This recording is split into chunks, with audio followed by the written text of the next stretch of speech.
সবটাই পার্থ অর্পিতার সম্পর্ক নিয়ে নয়া তথ্য আনলেন প্রাক্তন মন্ত্রী আইনজীবী শুনে সবাই। এই বিতর্কের অবসান ঘটাতে চেয়ে শুরু হলো আর এক বিতর্ক। নিয়োগ দুর্নীতি কাণ্ডে গ্রেপ্তার পার্থ চট্টোপাধ্যায়ের সঙ্গে অর্পিতা মুখোপাধ্যায় সম্পর্কের কাটাছেঁড়া বহুদিন ধরেই চলছে। মূল ঘটনা ছাড়িয়ে কখনো কখনো তাদের সম্পর্কের রসায়নের মুশকুল হয়েছে আমজনতা। তবে এবার যে কথা সামনে এলো তাতে সকলেরই চোখ কপালে ওঠার জোগাড়।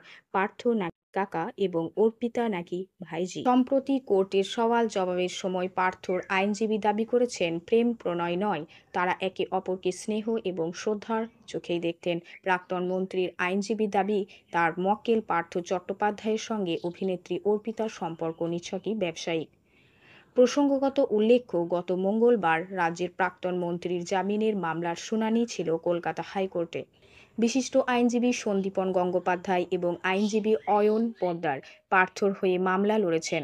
দিন আদালতের সওয়াল জবাবের সময় পার্থ এবং অর্পিতার যোগাযোগের কথা অস্বীকার করেননি আইনজীবীদ্বয়।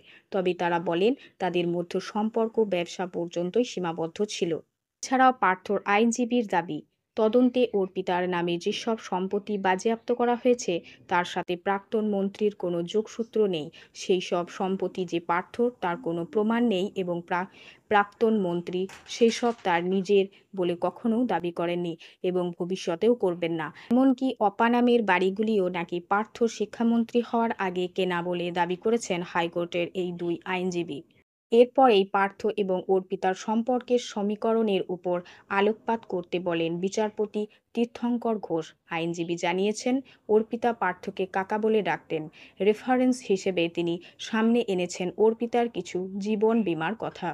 আসলে তদন্তে অভিযুক্ত অভিনেত্রীর নামে কিছু জীবন বীমার নথি উদ্ধার হয়। সেখানে নমিনি হিসেবে ছিল পার্থর নাম। সম্পর্কের জায়গায় লেখা রয়েছে কাকু।